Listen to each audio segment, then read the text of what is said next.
আজকে সকালের ভিডিওটা একদম অন্যরকমভাবে শুরু করেছি। সকালে সমস্ত বাসি কাজকর্মগুলো কিন্তু আমার অলরেডি হয়েই গেছে, আর তারপরে স্নান পুজো সমস্তটাই। আর ওইদিকে চলে গেছিলাম, আমি আগে রান্নাঘরে জল বসিয়ে এসেছি, একটু গরম জল, কারণ চাউমিন বানাবো তার জন্য। আর এদিকে চলে এসেছি এখন বিছানাপত্র গুছিয়ে নিতে, কারণ আজকে আবার তোজোর স্কুলে যাওয়ার আছে। আজকে আছে তোজোর স্কুলের পিটিএম। তো হ্যালো বন্ধুরা, কেমন আছো সবাই? আশা করছি ভালো আছো আর সুস্থ আছো। আমিও না বেশ ভালো আছি। আর আজকের দিনটা হচ্ছে শনিবার, আর ঘড়িতে এখন বাজে ওই 9টা নাগাদ। তোমাদেরকে সাথে নিয়ে আজকে ব্লগটা এখান থেকে শুরু করছি। আই হোপ ব্লগটা তোমাদের একটু হলেও ভালো লাগবে। প্রথমেই বললাম না, আজকে তোজোর স্কুলে পিটিএম রয়েছে, সেই কারণে না সকালে উঠে আর সমস্ত রান্নাবান্না করব না, কারণ ওদের স্কুলে আমাকে 10টার মধ্যেই যেতে হবে। আর আজকে ভীষণ ভালো লাগছে, আমার সাথে আমার হাজব্যান্ডও যাবে, কারণ দীর্ঘ 4 বছরে কোনো দিনও পিটিএমে কিন্তু আমার হাজব্যান্ড যায়নি, আমি একাই অ্যাটেন্ড করতাম তোজোকে নিয়ে। আর এদিকে দেখো চাউমিনটা করে নিয়েছি, শুধু টিফিনটাই করে নিয়েছিলাম, আর টিফিন খেয়েই আমরা সবাই বেরিয়ে গেছিলাম। দুষ্টু বাড়িতে ছিল আজকে, দুষ্টু আর স্কুলে যায়নি। আর তারপরে ফেরার পথে একটু বাজার করে আনা হয়েছিল, ওইদিকে আনা হয়েছিল ঝিঙে, আর তার সাথে আনা হয়েছিল একটু ওলকচু। তো ওলকচুটা না একটু মাখা করব, সিদ্ধ করে, আর তার সাথে করব ঝিঙে আলু পোস্ত। আগের দিনে না বেশ কিছুটা বাঁধাকপি ফ্রিজে রয়েছে, সেটাও ভাবছি করে নেব। ওইদিকে সমস্ত স্কুলের কাজ মিটিয়ে আস্তে আস্তে অনেকটাই দেরি হয়ে গেছে। এখন বাজে ঘড়িতে ওই 11টা থেকে 11:30 নাগাদ, আর এখন এসে রান্নাটা বসিয়ে দিলাম। তো আজকে তো বললামই তোমাদের কি রান্না করব, আর পোস্তটা না হাতেই বেটে নিচ্ছি। এর আগের দিন আমার কোনো একজন বন্ধু বলেছিলে হাতে পোস্ত বাটার স্বাদই কিন্তু অন্যরকম। হ্যাঁ গো, হাতে পোস্ত বাটার স্বাদ তো অন্যরকমই। তাছাড়া কি বলো তো, আমরা তো আর অতটা পোস্ত দিয়ে রান্না করি না, কারণ পোস্তর যা দাম, সে কারণে অল্প পরিমাণে পোস্ত না কোনোভাবে মিক্সার গ্রাইন্ডারে ভালোভাবে পেস্ট হয় না। কখনো কখনো না আমি পোস্তর জায়গায় একটু তিলও ব্যবহার করি, সেক্ষেত্রেও ভালো লাগে। তবে আজকে তো আর তিল নেই ঘরে, তাই হাতেই পোস্তটাকে বেটে নিয়েছি। আর ওইদিকে আমার ভাতটা রান্না হয়ে গেছে, আর প্রেসারেই এই কচুটা একটু সিদ্ধ করে নিচ্ছি। কচুটা না ভীষণ ভালো ছিল, সিদ্ধ করেছি, মাখানোর সময় একদম মনে হচ্ছে যে তুলো মাখাচ্ছি। খুব সফট ছিল, আর খেতেও ভীষণ ভালো ছিল। আমাদের বাড়িতে কচু খেতে সবাই ভীষণ পছন্দ করি, তবে তোজো খুব একটা এখনও ভালো খেয়ে ওঠে না। আমি, হাজব্যান্ড, দুষ্টুও খুব ভালো খায় সমস্ত রকমেরই কচু। আর কি জানো তো, আমার বাবা এরকম ওল কচু আনতো, কি দিয়ে খেত, আমার বাবা ইলিশ মাছের তেল, তার সাথে সর্ষে কাঁচা লঙ্কা দিয়ে মেখে এইরকমভাবে ওল কচুটা খেত। আমিও আজকে না সর্ষে দিয়ে ওল কচুটা মাখিয়েছিলাম। তো দেখো, কথা বলতে বলতে এদিকে বাঁধাকপিটাও আমি রান্না বসিয়ে দিয়েছি। তাড়াতাড়ি করে সমস্ত রান্না করতে হবে, কারণ নির্দিষ্ট সময়ের মধ্যে যে আবার বাচ্চাগুলোকে খেতে দিতে হবে। তো সেই জন্যই এসেই আগে কোনো দিকের কাজ না সেরে আগে রান্নাগুলো বসিয়ে দিচ্ছি, যেহেতু অনেকগুলো পদ, আর নিরামিষ মানেই তো অনেক পদ রান্না করতেই হয়। তাই রান্নাবান্না সেরে ইচ্ছে আছে বাকি যে সমস্ত কাজগুলো আমার রয়েছে, যেমন শ্বশুরমশাইয়ের ঘরটা পরিষ্কার করা, সেগুলো ভাবছি একটু বিকাল দিক করে নেব। আমাকে রত্নাদি কমেন্ট করেছে, সে লিখেছে, আমার প্রিয় অপু কেমন আছো? খুব ভালো আছি দিদি, আমার খুব ভালো লাগে তোমার ব্লগ, প্রতিদিন দেখে নিই, আজকেও তোমার ভিডিওটা দেখে নিলাম। থ্যাংক ইউ সো মাচ দিদি। আপু মনে কিছু করো না, একটা কথা বলি তোমার ছোট বোন হিসাবে, তোমার চুলার সামনে স্টিকার লাগিয়ে নাও, আর জানলার সাইডেও, তাহলে দেখতে আরও ভালো লাগবে।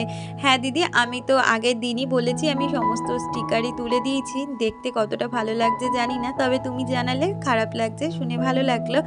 আর সত্যি কথা কি জানো তো দিদি, দেখি এখন ইচ্ছে নেই কোনো রকমভাবে আর রান্নাঘরের কোনো মেকওভার করার, কারণ আমাদের প্ল্যানিংটা একটু অন্যরকম রয়েছে। দেখা যাক কতদূর কি করতে পারি। যদি প্ল্যানিংটা আমাদের আরও বেশি দেরি হয়ে যায়, তাহলে হয়তো স্টিকার আমাকে পুজোর আগের দিক করে লাগাতেই হবে, কারণ পুজো তো আবার সামনে চলেই আসছে। তাই এইরকমভাবে ঘরবাড়ি দেখতে আমারও খুব খারাপ লাগবে। তো যাই হোক, কথা বলতে বলতে অনেকগুলো কাজই সেরে নিলাম। রান্নাটা কিন্তু আমাদের সংসারে একটা প্রধান কাজই বলতে পারো। আর নিরামিষের রান্না অনেক পদ রান্না। এই দেখো কি রান্না করেছি, এদিকে কচু ভাতে, তার সাথে ডাল করেছি, ঝিঙে আলু পোস্ত, বাঁধাকপি। তো এতগুলো পদ রান্না করতে সময় তো একটু লেগেছে, কিন্তু নির্দিষ্ট সময়ের মধ্যে এগুলো গুছিয়ে নেওয়ারও চেষ্টা করেছি, যেহেতু আমি একটা রুটিন ফলো করেই সংসারের কাজগুলো করি। আর কি বলতো, সংসারে তো আমাদের নানা দিনের নানা রকমের কাজ এক এক রকমের হয়, তাই সেই অনুযায়ী কিন্তু সকালবেলা উঠে আগে মাথার মধ্যে সেট করে নিই যে কিভাবে কোন কাজগুলো কখন করব, তাহলেই দেখবে নির্দিষ্ট সময়ের মধ্যে সমস্ত কাজ হয়ে যাবে। আর এই দেখো বিকালবেলা এখন চলে এসেছি এই ঘরটা পরিষ্কার করে নিতে। সকালের দিক করে যখন স্কুলে গেছিলাম দুষ্টু দেখি কি এই ঘরটা না একটু পরিষ্কার করেই রেখেছিল, কারণ আমাকে এসে বলছে দেখ তো পিসি ঘরটা পরিষ্কার লাগছে। আমি বললাম হ্যাঁ দেখে তো ভালোই লাগছে, কিন্তু যেহেতু বাচ্চা মানুষ অত তো আর গুছিয়ে গাছিয়ে পরিষ্কার করে রাখতে পারে না, কিন্তু যতটুকু করে ওইটুখানি সময়ের জন্য আমার কাছে অনেক উপকার হয় ওর ওই কাজটুকুই।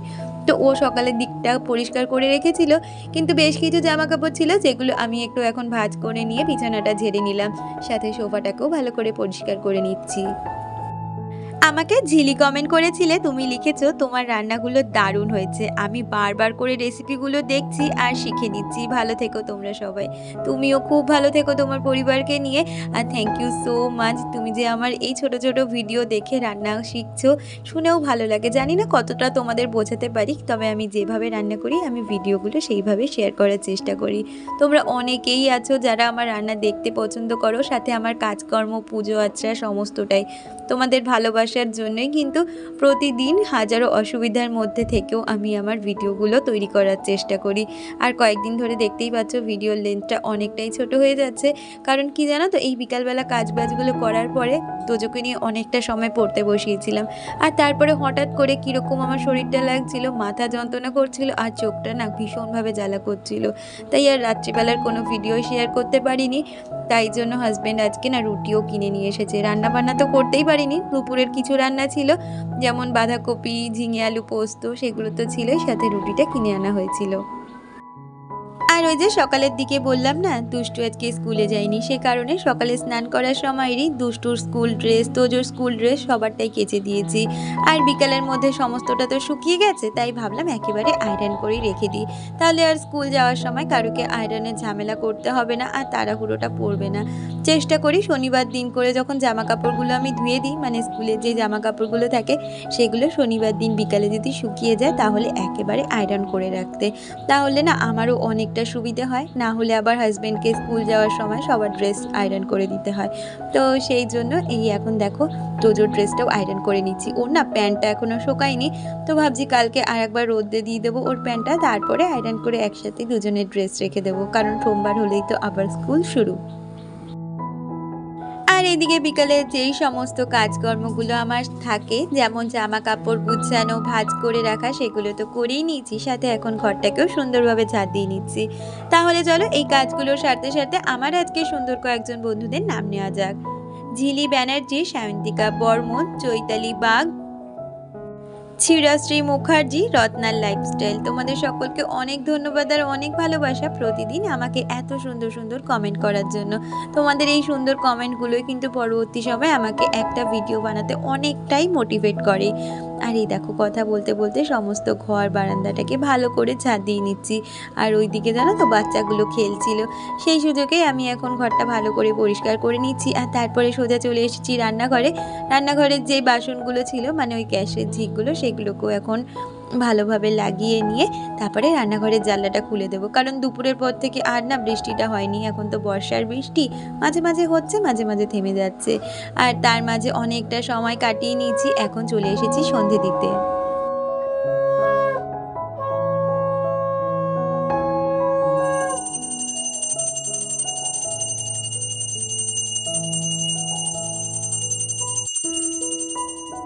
আর এই দেখো কথা বলতে বলতে আমার সন্ধেটাও দেওয়া হয়ে গেছে। আর সন্ধ্যের সময় করে আমার না অনেকটাই সময় পুজো দিতে লাগে, যেহেতু হনুমান চালিসা পাঠ করি, তো সেই জন্য।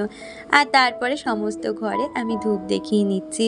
আর ইতিমধ্যে হাজব্যান্ডও চলে এসেছে, তাই দুজনের জন্য এখন চাটাও করে নিচ্ছি। সাথে আবার তোজো বললো আমিও একটু চা খেয়ে নেব, সেই জন্য তিনজনের জন্যই চা করে নিচ্ছি। এরপরে যেমনটা বললাম শরীরটা ভীষণ খারাপ হয়ে গেছিলো। তাহলে আজকের ভিডিওটা এই পর্যন্তই রাখছি, দেখা হচ্ছে পরবর্তী ভিডিওর সাথে।